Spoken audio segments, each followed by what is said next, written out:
Vidal, on voit bien que la toxicologie des médicaments se porte généralement sur le foie. C'est-à-dire que c'est le premier organe qui trinque. Voilà. Et donc, dans ce 4e point que je donne sur 5, c'est vous dire simplement, mesdames et messieurs, que quand vous prenez un médicament, évidemment, il est important que vous compreniez que si ce médicament est pris à jeun, le foie va prendre ça de plein fouet. Donc, d'une façon générale, il faut prendre des médicaments au moment des repas, et notamment pour les feralgan, et notamment pour le paracétamol, qui est un médicament qui est pris par certaines ou par certains comme des bonbons. Eh bien, le paracétamol, mesdames et messieurs, peut vous provoquer une insuffisance hépatique foudroyante, définitive, qui va nécessiter une greffe de foie. Donc, le paracétamol, c'est jamais entre les repas, c'est obligatoirement pendant les repas. D'accord. C'est une faute majeure des médecins. Oui, mais quand on a mal à la tête. Eh bien, on mange avec. On prend le paracétamol et en même temps on mange. Oui, mais si vous dites qu'il faut pas manger entre les repas. Si on a mal à la tête entre les repas, qu'est-ce qu'on fait ? On mange une pomme, on mange un yaourt, on mange un fromage blanc.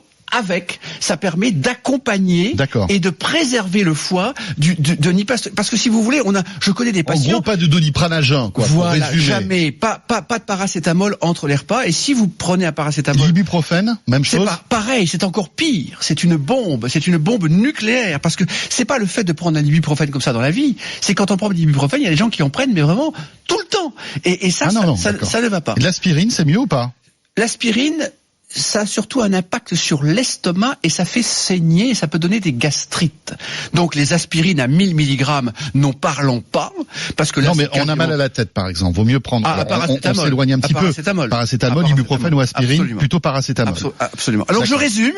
Évidemment, boire de l'eau. Évidemment, laisser reposer le foie entre les repas. Évidemment, diminuer les sucres trop rapides et plutôt que du riz, prendre des pâtes, par exemple. Plutôt que du pain blanc sans aucune qualité, prendre du pain complet. C'est évidemment du gras, c'est de l'huile d'olive, c'est du poisson, c'est éviter un excès de fromage ou un excès de beurre, mais tout en mangeant du fromage et du beurre. C'est évidemment, comme je vous le dis, ne pas prendre trop de médicaments, car au-delà de 4 médicaments, les transporteurs sanguins, dont le foie est un activateur, ne peut plus transporter les médicaments. Donc, sur 10 médicaments, le foie va en transporter que 4. Donc, de toute façon, il y a déjà 6 médicaments à jeter. Et le foie doit les métaboliser pour les ramener au rein. Et quand un foie ne fonctionne pas, c'est une insuffisance rénale.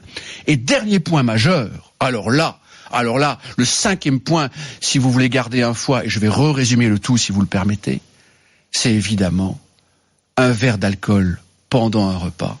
Et le foie est un organe qui ne supporte pas l'alcool. C'est-à-dire que ça détruit tous les réseaux structurants de la fonction hépatique. Et évidemment, quand les réseaux L'alcool est l'ennemi du foie. Ah, c'est le premier ennemi du foie.